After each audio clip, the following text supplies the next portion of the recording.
welcome to my channel. I'm Trinh and I'm currently a junior majoring in English linguistics at Saigon University. This vlog is about my field trip to in the central highlands of Vietnam.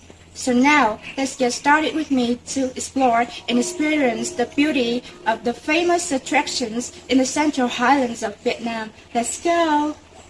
First thing first, let's take a look at the itinerary. In day 1, we will depart from Saigon University and move to Nha Trang. Then we will take part in team building activities and start to visit the first destination in the morning of day 2, Hong Chong Promontory. In day 2, after visiting Hong Chong Promontory, we will continue to move to Quy Nhơn and pay a visit to Eo Gió Cliff. In the third day, with more than 200 kilometers, we will depart from Quy Nhơn and then move to a visit spot in Da Nang, and it is Ngũ Hành Sơn. In the afternoon of day 4, our next destination will be Hội An Ancient Town. We will visit here more than 3 hours and then come back to Da Nang. In day 5, we will spend most of the time sleeping on school bus and move to Tuy Hòa. We will stay here for a night. Then, in the morning of day 6, we will return to Nha Trang. Here, we will have a chance to visit 2 famous places, such as Christ the King Cathedral and Oceanographic Institute. The next day, our journey will continue in Đà Lạt, where we visit 4 popular tourist sites: King Palace, Đà Lạt Railway Station, Domaine de Marie, the last day in Trúc Lâm Monastery. Finally, after visiting all of these famous attractions, we will come back to Ho Chi Minh City, and now let our journey begin. The first destination that we visited is Hong Chong Promontory. Here we have a chance to enjoy the spectacular view of the mountainous coastline in the north of Nha Trang with the convergence of mountains and sea. Hong Chong Promontory includes many large rocks stacking each other throughout the years and high platform rock and a square-shaped rock line on it. Coming to Hong Chong Promontory, visitors will have an opportunity to immerse in the rhythm of many traditional musical instruments such as monochord, zither, flute, drum, and so on.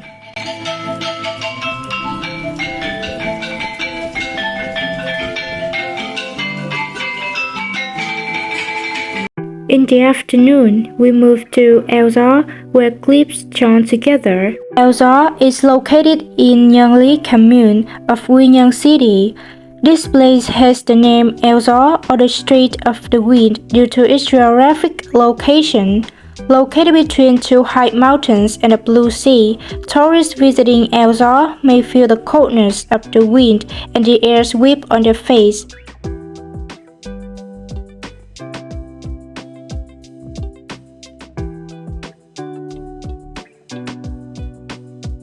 Anyway, this place has the breathtaking scenery and peaceful atmosphere, which provides a great opportunity for tourists who like watching sea in the blue water. Now we move to Ngũ Hành Sơn. It is a cluster of 6 mountains, and the reason is Hỏa Sơn has Hỏa Sơn and Dương Hỏa Sơn. I'm now standing in front of Linh Ứng Pagoda. It is an ideal place for meditation. And this pagoda has a rich flora and rockeries, which makes the air fresh and cool year-round. Linh Ứng Pagoda has very mysterious beauty and tranquil atmosphere. We are on the way going to Huyền Không Cave.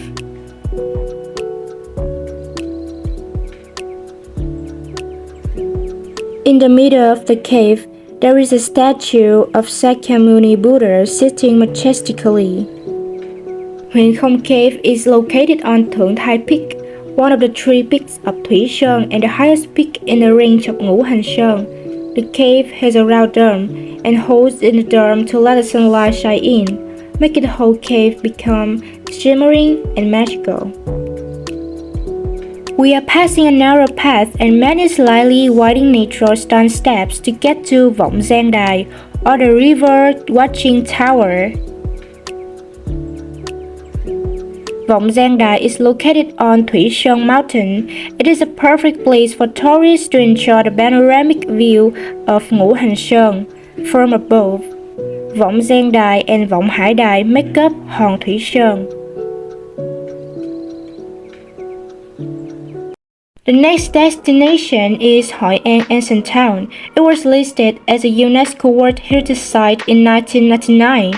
The town offers the quaint beauty and simplicity of the peaceful ancient town due to its winding streets, secluded ancient houses. We can also encounter many wood and brick buildings along the street. Now I'm standing in front of Đức An Ancient House. It is one of the most famous ancient houses in Hội An. It has the name Đức An, which means to preserve morality for peace. Đức An is also the name of the Phan family's bookstore in the late 19th century.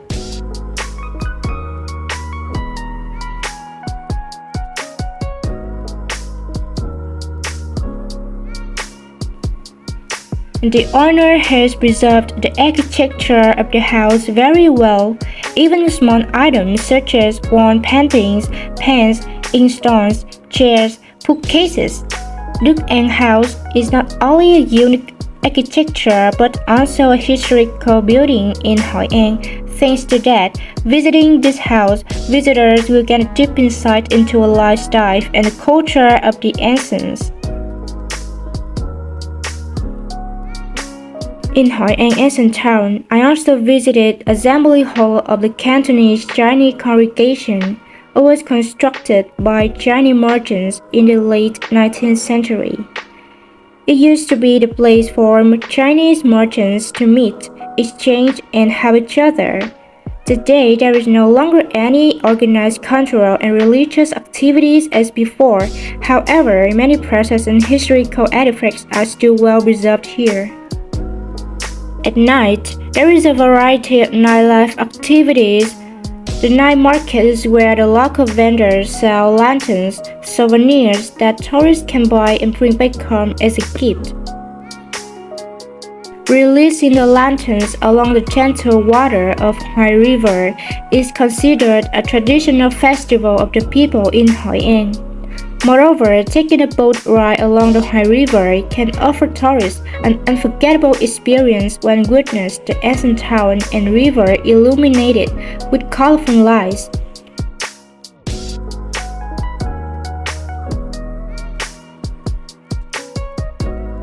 Now we are going to Christ the King Cathedral, standing on a small hill in Nha Trang city center.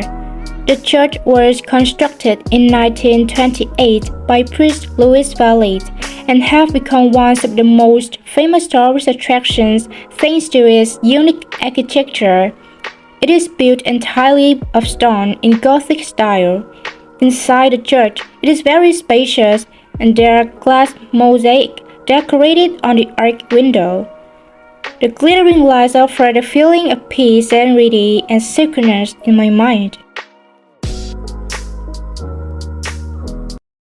After visiting Christ the King Cathedral, now we move to the Oceanographic Institute.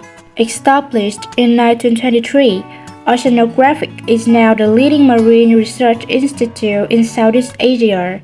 It has preserved thousands of valuable specimens and artifacts. As soon as entering the institute, I was really impressed by the colorful and fancy space of many kinds of fishes, corals, which create a rich and vivid marine life. Coming to the institute, tourists may feel like going on a voyage to discover the ocean. They can learn and observe the activities, habits, behaviors of each species in detail. In this museum, there is an extensive collection of living beings from the base of Thailand, archipelagos of paracels and spratlys, shore regions of Vietnam. Here, there is a skeleton of the sea cow, This cuttlefish has breast, gives birth, and feeds the babies with milk. In the morning of the seventh day, we are going to visit King Palace. It is one of the most famous attractions in Dalat, lies in the middle of a pine forest on the high hill. As you can see, the garden is full of flowers and plants. There is also a large statue of Emperor Baodai in the center of the campus. And this costume is called dragon robe. Inside the palace, there are some portraits of Emperor Baodai, as well as photos of his activities when he was alive. And the architecture of the palace is heavily influenced by European style. In general, the amenities and many items have been preserved very well up to now and still in good condition. And this is Empress Dowager to Kung's room.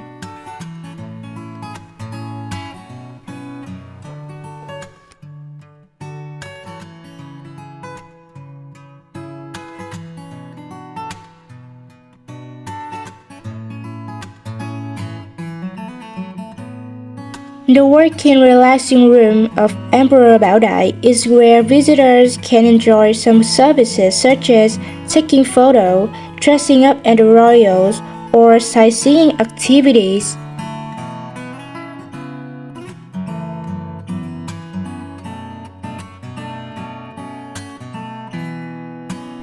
The next destination according to the schedule is Dalat Railway Station. Dalat Railway Station is one of the most beautiful ancient railway stations in Vietnam and also the stunning piece of architecture with the French style. Recently, the train is no longer used for transportation but tourist activities. Dalat Railway Station will provide tourists with 7 kilometers route from Dalat to Chimek Station.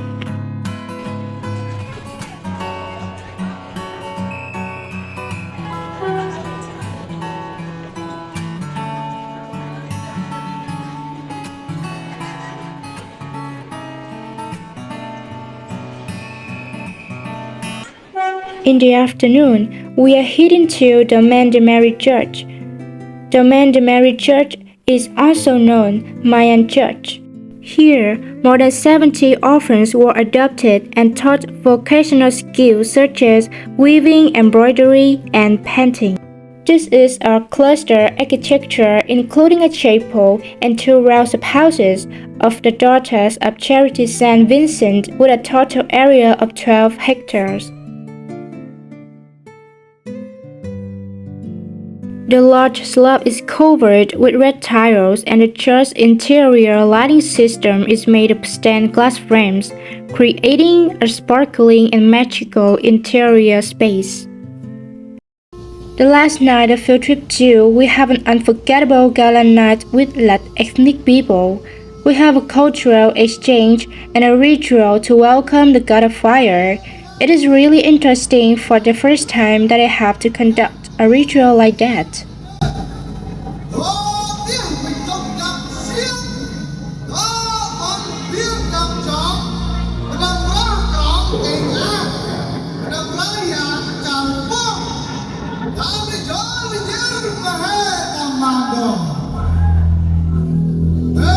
And everybody here dance and sing together enthusiastically as if the fire is burning in their heart.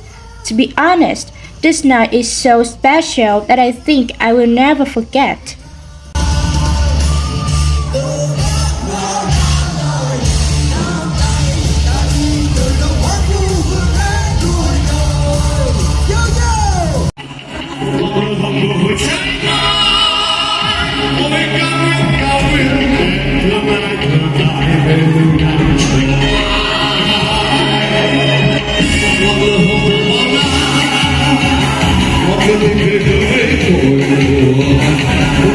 The last destination of field trip 2 is Trúc Lâm Monastery. As a Buddhist follower, it is impossible not to know Trúc Lâm Monastery. With the long history, peaceful atmosphere, this place has become one of the most beautiful and unique architectural work for both domestic and foreign tourists. Trúc Monastery is worthy of its reputation as a place full of mountains and water, surrounded by the poetic blue Tuyền Lâm Lake. When visiting here, I feel like I'm free from sorrow and worries in life to find peace and quietness inside. To understand more about the people and country, I had a short interview with some tourists to ask about their experiences and feelings when traveling to Vietnam.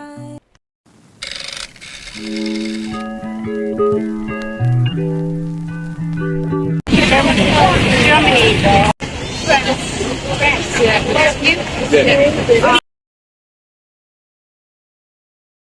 Traveling around somewhere like 3 days. 3 days. How long?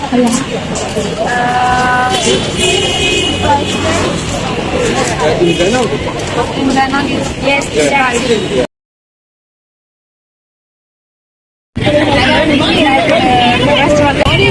It's nice, a nice place, but I think it's more structured and more actually traveler friendly. Yes, I like the very nice and actually very welcoming. I think the landscape. The landscape is really beautiful. I think it's beautiful nature and beautiful place like here with dragon trees and what do you think about the people? Very nice. Yeah, they're very nice and very Helpful. yeah, helpful.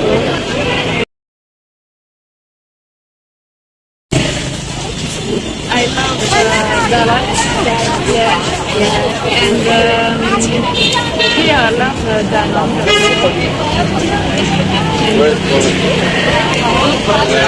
Maybe Natrang, because in Natrang don't have clear weather. I would like to visit this city when the sky is clear. Thank you for being so welcoming and like so friendly. Yes, thank you for your Hospitality. your hospitality and you have a very good country and very beautiful country. And thank you so much. And I hope you have a good day and you have a wonderful experience and a lot of unforgettable memories in our country, Vietnam. Thank you so much. Thank you so much.